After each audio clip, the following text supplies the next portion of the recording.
New York real estate heir's testimony should have landed him with a guilty verdict. Instead, he'll walk away. So for decades, investigators had a problem. They were pretty sure Robert Durst was lying. They just couldn't prove it. Every interview went nowhere, every lead fizzled out. But then, in 2015, Durst sat down for an interview. Just another interview, or so he thought. Because when he walked away, he figured the conversation was over. It wasn't. What happened next would become one of the most damaging mistakes a murder suspect has ever made. And one of the most infamous hot mic moments in criminal history, which I will play for you in just a bit. If you enjoyed this video, please consider clicking like and subscribe. And with that said, let's jump right in at the start. Robert Durst was born into serious money. His father, Seymour Durst, built a real estate empire in New York, and Robert was expected to inherit the kingdom. In 1973, he married Kathleen McCormick, known as Kathy. From the outside, they looked successful. Behind closed doors, not so much. Friends and family later described a marriage filled with arguments and turmoil.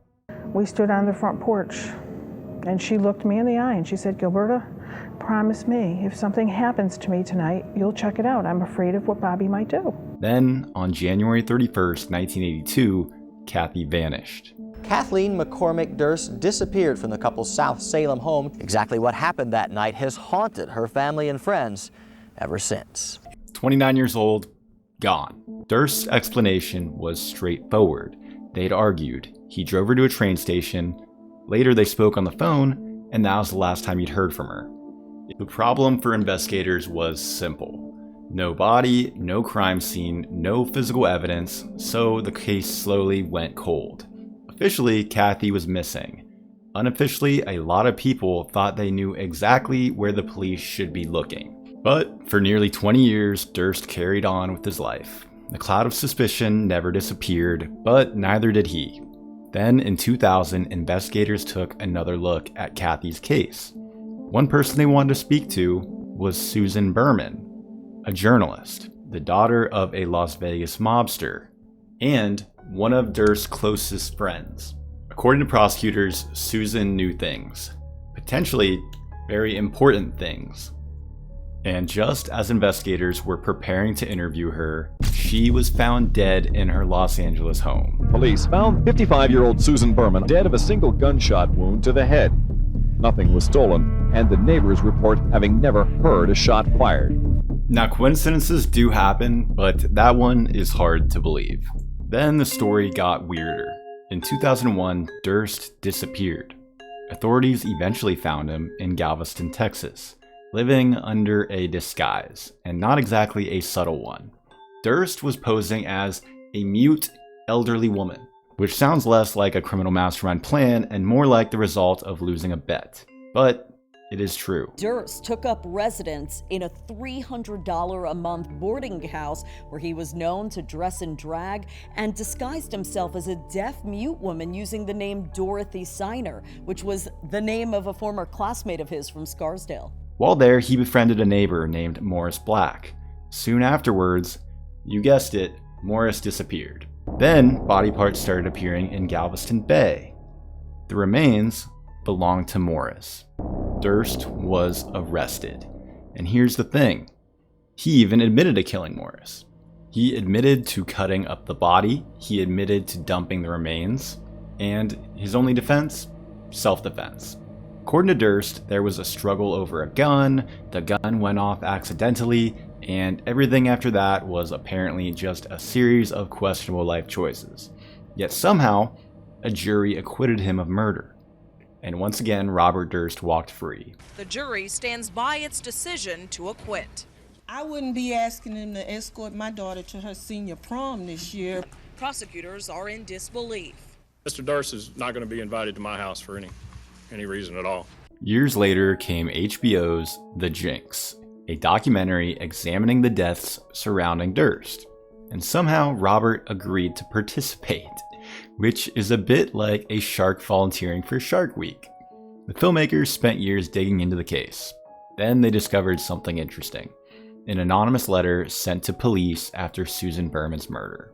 For years, Durst denied writing it, but the filmmakers found another letter he'd sent Susan years earlier, The handwriting looked remarkably similar. Both even misspelled Beverly Hills the exact same way. During a final interview, the filmmakers showed Durst the letters side by side.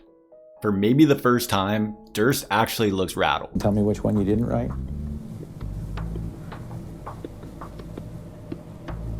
No.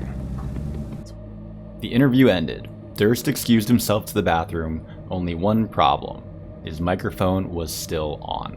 Back in the editing room, producers heard Durst muttering to himself. The recording was messy. Insist. He was right. What the hell did I do? Kill them all. Of course. A multimillionaire has been charged with murder. The night before The Jinx finally aired, Durst was arrested in New Orleans. The walls had finally closed in. At trial, prosecutors argued that Kathy disappeared, Susan knew too much, and Durst spent decades covering his tracks. Durst took the stand himself. He admitted to writing the infamous cadaver note, something he denied for years. The explanations kept changing, and the jury wasn't convinced. In September 2021, Robert Durst was finally found guilty of murdering Susan Berman and sentenced to life in prison. After decades of suspicion, investigators finally got their conviction. But even then, Robert Durst got one last escape. Robert Durst, the New York real estate heir who was convicted of murder in California, has died in prison. He was 78. His attorney says Durst died from natural causes. In January of 2022, he died in prison before he could ever stand trial for Kathy's disappearance. And so some questions went with him, maybe forever. But for decades, Durst seemed untouchable. In the end though, it wasn't forensic evidence that brought him down. It wasn't a witness. It wasn't some brilliant detective finally cracking the case. It was Robert Durst himself. His own ego. His own need to tell his story. Because after spending decades convincing everyone he was the smartest man in the room, he made one mistake. He kept talking. And when he thought nobody was listening, he said the quiet part out loud. Not great, Bob. Do you think Robert Durst would have ever been convicted if he hadn't agreed to be interviewed? Let me know in the comments below, and make sure to subscribe for more insane true crime stories. Thank you for watching.